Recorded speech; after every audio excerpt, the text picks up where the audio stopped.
जिस चीज़ को पाने के लिए आप जितने एफर्ट्स लगाओगे ना, वो चीज़ आपसे उतनी ही दूर भागती जाएगी। इसीलिए देखा गया है कि कुछ लोग ऐसे होते हैं जो किसी को पाने के लिए, किसी रिलेशनशिप को इस्टेब्लिश करने के लिए बहुत एफ़र्ट्स करते हैं और वो फिर भी फेल हो जाते हैं। वहीं दूसरे तरफ कुछ लोग ऐसे होते हैं जो ज़्यादा एफ़र्ट्स नहीं करते बट लोग उनकी तरफ अट्रैक्ट होते हैं। तो ये एक साइकोलॉजी है कि जिस चीज़ के पीछे आप जितना भागोगे वो चीज़ आपसे उतनी ही दूर जाएगी। ये होता है। इसलिए ये जो फाइट चल रही है ना आपके अंदर किसी को पाने के लिए, इस फाइट को रोक करके आप सही समय का इंतज़ार करिए, तो शायद वो इंसान भी आपको मिल जाए और सिचुएशन बहुत ही अच्छी हो जाए। नमस्कार, मैं हूँ शिखा। मैं हूँ एक काउंसलर, रिलेशनशिप एडवाइज़र, आपकी कोच, आपकी होस्ट और आपकी दोस्त। ये देखा गया है कि जब कोई इंसान किसी चीज़ के लिए बहुत एफ़र्ट्स करता है तो उसको और एफ़र्ट्स करने पड़ते हैं, क्योंकि वो चीज़ आपसे दूर भागती चली जाती है। फॉर एग्ज़ाम्पल, कभी आप किसी नल को ऑन करिएगा, किसी बहते हुए पानी में आप उस पानी को पकड़ने की कोशिश करिएगा। आपके हाथ में वो पानी आएगा तो नहीं, साथ ही साथ वो डायरेक्शन बदल करके दूसरी तरफ भागने की कोशिश करेगा। ये सीधा एग्जाम्पल मैंने इसलिए दिया क्योंकि जिस चीज़ को आप जितना फोर्सफुली पकड़ने की कोशिश करते हैं वो चीज़ उतनी ही तेज़ी से आपसे दूर भागती जाती है। ये लॉ अप्लाई होता है प्यार में भी। देखिए, प्यार एक ऐसी चीज़ है जो बिल्कुल एक नदी की धार की तरह है, जो बहता जाता है, लेकिन उसको अगर हम कंट्रोल करने की कोशिश करें या फोर्सफुली रोकने की कोशिश करें, या हम ये चाहें कि नदी का बहाव जहाँ हम चाहें वहाँ बहे, या फिर हम ये कहें कि नदी बहना रोक दे, तो ऐसा तो नहीं होता ना। प्यार में भी सेम लॉजिक फॉलो होता है। जहाँ आपने फोर्सफुली किसी को पाने की, या बने बनाए रिश्ते में भी अगर आपने किसी को फोर्सफुली कंट्रोल करने की कोशिश करी ना, चीज़ें वहीं से बिगड़ना शुरू होती हैं और वहीं से चीज़ें आपके हाथ से निकलना शुरू होती हैं। इसीलिए कहा जाता है कि प्यार में फोर्सफुली या कंट्रोल करने की ज़रूरत नहीं है, बल्कि ये बहुत ही पेशेंस के साथ संभालने वाली चीज़ है। देखिए, जो एक जनरल बिहेवियर है वो ये है कि पहले तो किसी को पाने के लिए खुद से लड़ाई करना, मतलब इतनी कोशिश करना जितनी शायद आपकी, कहते हैं ना कि आपकी तड़ ही नहीं है या आपके बस में ही नहीं है, वो सब कुछ कर जाना जो आपके बस से बिल्कुल बाहर है, सिर्फ एक इंसान को पाने के लिए।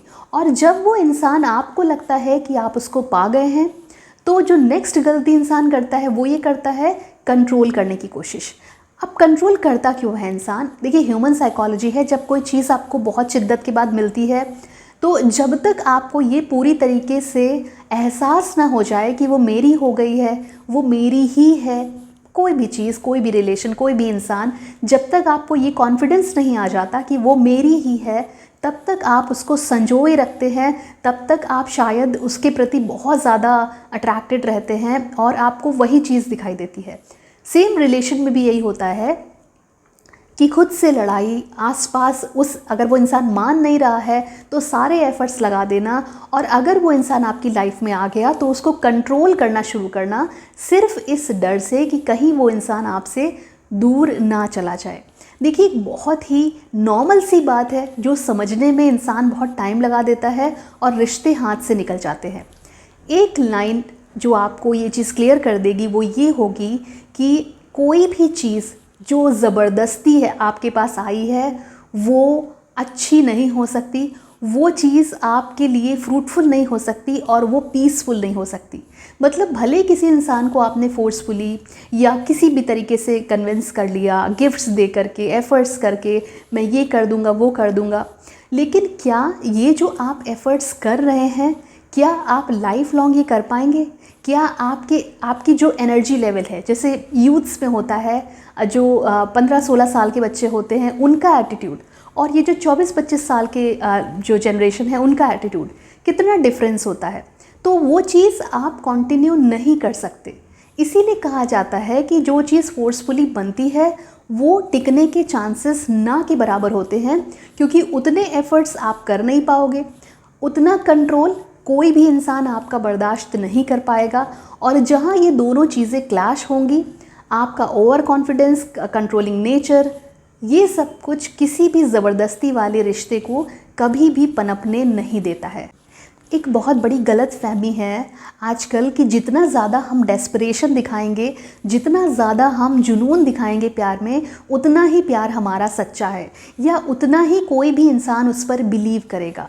ये बिल्कुल गलत है। साइकोलॉजी के हिसाब से चाहे वो प्यार हो या कोई भी खूबसूरत चीज़ हो, वो फ्रीडम में अच्छा पनपती है, वो प्रेशर में नहीं पनप सकती। फॉर एग्ज़ाम्पल, जैसे नदी बह रही है, क्या आप कितनी भी आपके पास ताकत हो, आप कितने भी पावरफुल हो, आपके पास कितना भी पैसा हो, कितने भी डेस्परेट हो, लेकिन आप नदी के बहाव को नहीं रोक सकते। जिस तरफ उसका फ़्लो है, अगर आप उसको रोकने की कोशिश करेंगे तो आप बह जाएंगे और आपको चोट लगेगी।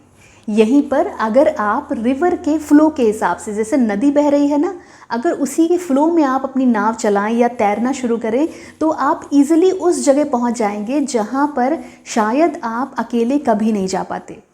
यही प्यार में लागू होता है कि प्यार में ज़बरदस्ती, प्रेशर, कंट्रोल, ये सारी चीज़ें काम नहीं करती। प्यार भी एक बहते हुए फ़्लो की तरह है, जिसके लिए आपको, अगर आप उस समंदर में कूदे हैं तो आपको पेशेंस की बहुत ज़रूरत है, आपको वेट करने की बहुत ज़रूरत है, और उसके बाद ही आपकी चीज़ें वैसी हो पाएंगी जैसा आपने सोचा था। ज़बरदस्ती कोई भी चीज़ आप करेंगे ना तो वो आपको हर्ट भी करेगी, साथ ही साथ वो कभी भी इस्टेब्लिश नहीं हो पाएगी।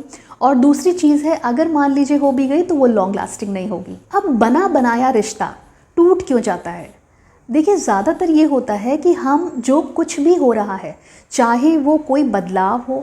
अब देखिए, कोई इंसान आपकी लाइफ में अगर आया है तो वो डिफरेंट कल्चर का हो सकता है, उसका रहन सहन, उसका खान पान, उसकी बहुत सी आदतें ऐसी हो सकती है जो आपसे मेल नहीं खाती। आपकी लाइफ में अगर कोई आया है तो आपकी लाइफ थोड़ी बहुत चेंज होगी, आपका रूटीन चेंज हो सकता है कि वो वैसे रिएक्ट ना कर रहा हो जैसे कि आप चाहते हैं। अब वही बात हो गई कि कंट्रोलिंग नेचर, ओके। तो जहाँ पर भी आपकी लाइफ में कोई चेंज आता है, भले आप वो चेंज नहीं चाहते हैं, आप उसको एक्सेप्ट करें। जब आप एक्सेप्ट करेंगे, क्योंकि कोई इंसान अगर आपकी लाइफ में आया है तो ऑब्वियस सी बात है, एक चीज़ ऐड ऑन हुई है तो थोड़ा कुछ चेंज तो आएगा। अब उस चेंज को एक्सेप्ट करना हम क्यों कह रहे हैं? पहली चीज़, आपके अंदर इतनी मेंटल पावर होनी चाहिए कि आप समझ सकें कि क्या वो चेंज अच्छा है या बुरा है।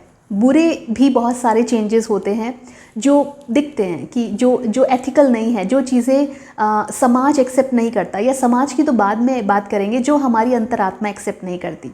बट वो चेंजेस जो आपकी लाइफस्टाइल में आए हैं या रहन सहन में आए हैं या किसी के बर्ताव में आए हैं, वो आपको एक्सेप्ट करने चाहिए। ऐसा मैं क्यों कह रही हूँ? क्योंकि कोई भी चेंज बुरा नहीं होता, हमेशा चेंज के साथ आपको फ्लो करना चाहिए। और वो चेंज ज़्यादातर जो ऑटोमेटिकली आपकी लाइफ में आता है, वो ज़्यादातर आपको बदल देता है। अब अगर आप रिजिड रहेंगे, आप ये सोचेंगे कि नहीं, मुझे नहीं बदलना, या ये चीज़ तो मेरे हिसाब से ही होनी चाहिए, कि मेरे हिसाब से क्यों नहीं हो रही है, मेरा पार्टनर मेरे हिसाब से काम क्यों नहीं कर रहा है, जहाँ आपने ये चीज़ें अप्लाई करना शुरू करी, वहाँ पर चीज़ें बिगड़ेंगी ही बिगड़ेंगी। रीज़न ये है कि आप जिस चेंज को अप्लाई नहीं करना चाह रहे, आप जिसके साथ चेंज नहीं होना चाह रहे, तो क्या आप कॉन्फिडेंट हैं? आपको तो ये भी नहीं पता है कि जो आप जिस तरीके की लाइफस्टाइल जी रही है, जो कुछ भी आपके अंदर है, क्या वो सही है? क्या पता जो लाइफ में आपकी बदलाव आ रहा है वो आपको किसी और मकाम पे ले जाए, या कुछ ऐसा आपकी लाइफ में ऐड कर दे जो आपने सोचा भी नहीं होगा। तो लाइफ में जब भी कोई चेंज आता है, उसको एक्सेप्ट करना बहुत ज़रूरी है। ऐसे ही होता है अक्सर शादी के बाद, जब कोई एलिमेंट आपकी लाइफ में ऐड होता है। एलिमेंट का मतलब है कि कोई फीलिंग आपकी लाइफ में ऐड होती है। एक इंसान आपके घर में आता है, वो आपके साथ बचपन से नहीं रहा है, ओके। वो उसने अपनी लाइफ के 24, 25, 30 साल जितने भी एक डिफरेंट तरीके के एनवायरनमेंट में काटे हैं, वहाँ पर उसका पालन पोषण हुआ है। तो वो चीज़ें कोई इंसान 1, 2 साल, 5 साल, 10 साल में बदल नहीं सकता। जहाँ पर वो चीज़ें बदलने की बात आती है, इंसान खुद को नहीं बदलता या एडजस्ट नहीं करता, वहाँ पे रिश्ते टूटने की कगार पे आ जाते हैं। तो ये हुआ कि आपको बदलना है, कह सकते हैं समय के हिसाब से, सिचुएशन के हिसाब से, क्योंकि वहाँ पर जब आप खुद को बदलेंगे तो सामने वाला भी बदलने को रेडी होगा। यहीं अगर आप खुद में बदलाव नहीं लाएंगे ना, तो सामने वाला भी बदलने को रेडी नहीं होगा, ये फॉर श्योर है। अब तीसरी बात, क्या कभी अब जो हम कंट्रोल, प्रेशर, फोर्सफुली ये सब बातें करते हैं ना, तो इसका सबसे बड़ा एग्जाम्पल है कि कोई भी किसान, कोई भी गार्डनर जब अपना पौधा वो बोता है, वो जब बीज डालता है, तो क्या वो चिल्ला चिल्ला के उससे कहता है कि जल्दी से बड़े हो जाओ, मुझे फसल चाहिए और ये कुछ, वो कुछ नहीं कहता। वो क्या करता है, सीधे सीड डालता है, उसको सो करता है, बीज बो दिए, पानी डाला, रोज़ पानी डाला, खाद डाली और इंतज़ार करता है फसल के मैच्योर होने का, कि जब उसकी फसल रेडी हो जाएगी, तैयार हो जाएगी, तो उसको खुद ब खुद दिखने लगेगा। और उस समय फसल कटने के लिए ही है, अगर उस समय उसको काटा नहीं गया तो वो ख़राब हो जाएगी। यही चीज़ है जब अपना एक इंसान बेस्ट दे रहा है, एक गार्डनर, एक फार्मर जो अपना बेस्ट दे करके कोई क्रॉप उगाता है, तो ना तो वो चिल्लाता है, ना तो वो बौखलाता है, ना तो वो जल्दबाजी करता है, वो इंतज़ार करता है। उसके अंदर पेशेंस होता है, उसको पता होता है कि सही समय पर ये जो फसल है ये मैं काट सकूँगा और मुझे इसका परिणाम अच्छा ही मिलेगा। यही प्यार में होता है कि आपको पेशेंस के साथ इंतज़ार करने की ज़रूरत है, किसी भी चीज़ में हड़बड़ाहट की ज़रूरत नहीं है। मान लीजिए आप किसी इंसान को अप्रोच कर रहे हैं, किसी को आप प्रपोज़ करना चाहते हैं, तो प्रपोज़ करने के लिए भी पहले आप वेट करिए, चीज़ों को समझिए, पेशेंटली वेट करिए, उसके बाद आप जा कर के अपनी चीज़ों को कैरी फॉरवर्ड कर सकते हैं आगे के लिए, वरना थोड़ा और वेट करिए अगर आपको लगता है। तो पेशेंस और वेट करना ये बहुत ज़रूरी है किसी भी चीज़ में, किसी भी चीज़ को पनपने दें। मेरे पास बहुत सी ऐसे लोग आते हैं काउंसलिंग के लिए जो ये कहते हैं, मतलब वो सिर्फ इसलिए डिप्रेशन में हैं क्योंकि उनको शायद जिसको वो अप्रोच करना चाहते हैं वो उनको हाँ नहीं कर रहा, या फिर वो उसको अप्रोच नहीं कर पा रहे, या फिर उन्होंने अपना प्रपोज़ल दे भी दिया बट उनको सही रेस्पॉन्स नहीं मिला। तो डिप्रेशन की ये वजह कई बार होती है, जबकि ये बहुत छोटी वजह है, ये बहुत ही छोटी वजह है, लेकिन ये अक्सर देखा गया है जो टीनेजर्स होते हैं उनमें अक्सर ये चीज़ें देखी गई हैं। तो देखिए, एक और एग्जाम्पल से आपको समझाएंगे कि जैसे कोई फ्रूट है, उसको अगर आप समय से पहले, जब वो पका नहीं है, उसको आप तोड़ लीजिए, तो क्या होगा, आप उसको खाएंगे, आपको अच्छा लगेगा? नहीं लगेगा। बट जब वो पक जाएगा, पूरी तरीके से पक जाएगा, तब वो आपको खाने में भी अच्छा लगेगा और वो ईज़िली टूट भी आएगा, क्योंकि जो कच्चे फल होते हैं वो ईज़िली टूटते भी नहीं हैं, मतलब आपके पास आते भी नहीं हैं, और दूसरी बात है उनका जो टेस्ट होता है वो भी अच्छा नहीं होता है। यही सारी चीज़ें अगर आप रिलेशनशिप में अप्लाई करें कि भाई अभी तो चीज़ें नई नई हैं, अभी तो चीज़ें शुरुआत हुई है, अभी तो मैंने एक इंसान को समझा भी नहीं, परखा भी नहीं, ना उसने मुझे समझा है, तो इतनी जल्दी हम किसी कंक्लूजन पे कैसे पहुंच सकते हैं? ना आपको प्रपोज़ करना चाहिए, और भूले भटके अगर आपने कर भी दिया है तो आप वेट करिए कि अगले का रिस्पॉन्स आने में टाइम लग सकता है, ऐसा होता है। और अगर आपको इंस्टेंटली कोई हाँ कर देना तो भी वो डाउटफुल सिचुएशन है, क्योंकि अगर कोई आपको मना कर रहा है या टाइम ले रहा है, इसका मतलब है वो आपके लिए सीरियस है।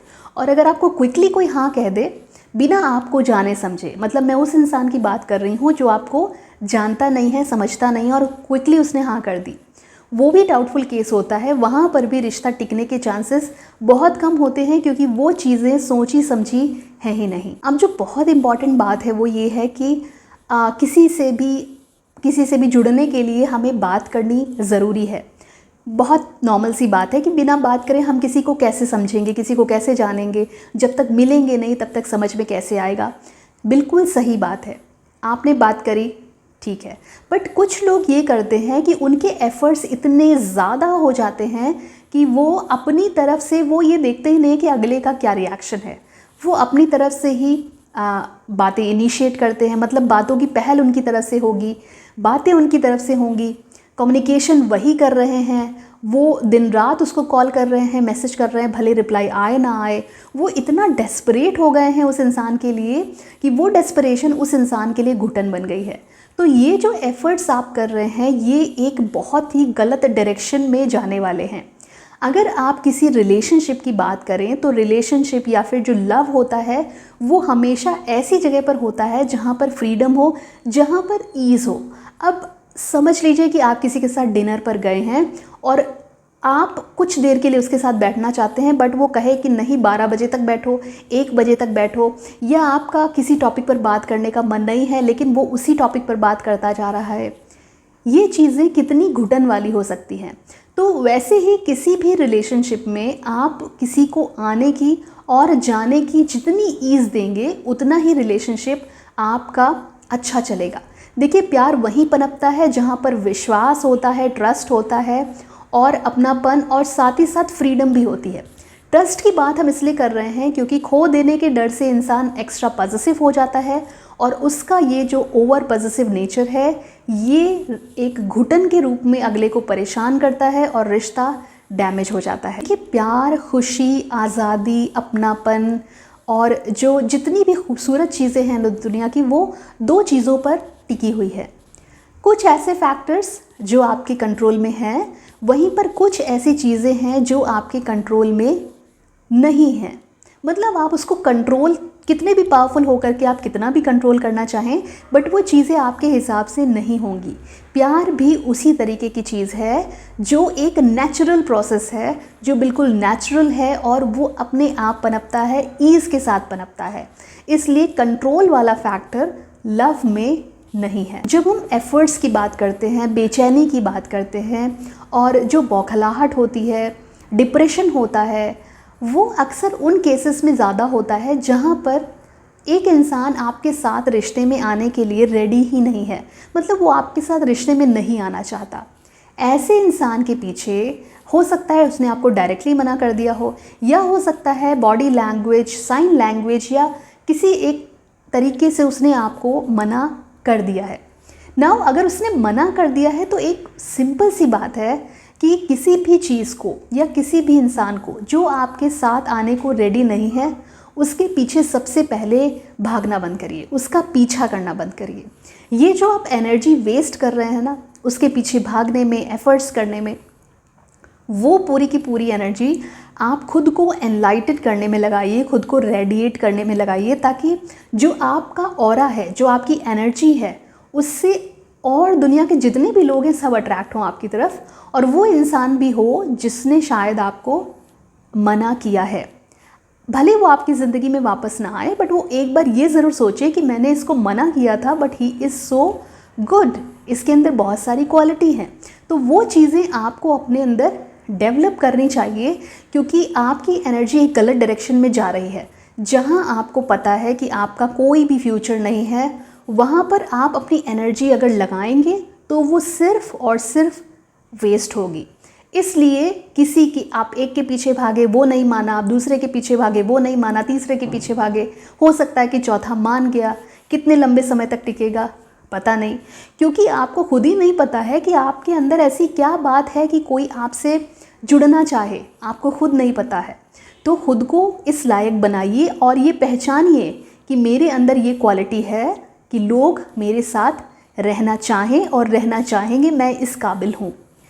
जब आप खुद की क्वालिटी को समझ जाते हैं तो वो क्वालिटी जो आप खुद में आपने डेवलप करी है, आपको पता है, वो एक ऐसा कॉन्फिडेंस लेवल आपके अंदर जगाती है जो कॉन्फिडेंस लोगों को भी दिखता है, लोगों को अट्रैक्ट भी करता है, और लोग आपसे बात करना चाहते हैं, आपसे जुड़ना चाहते हैं और आपकी तरफ इस तरह से अट्रैक्ट होते हैं कि वो एक कभी ना मिटने वाली छाप ज़रूर आप उनके अंदर छोड़ करके जाएंगे। तो वो एनर्जी वेस्ट ना करें, बल्कि खुद को बनाने में आप वो एनर्जी ज़रूर लगाएं। यही एक तरीका है उस सिचुएशन से डील करने का जहाँ पर किसी ने आपको मना कर दिया है, वो आपकी लाइफ में आने को रेडी नहीं है। अब एक बहुत इम्पॉर्टेंट बात, अब इन सारी चीज़ों को सुन करके कुछ लोग बहुत हताश हो गए होंगे। उनको लग रहा होगा कि अरे किसी ने मुझे मना कर दिया तो आगे क्या होगा, कैसे क्या होगा, या जो जिनका रिश्ता शायद किसी प्रॉब्लम में चल रहा है वो ये सोच रहे होंगे कि आगे क्या होगा।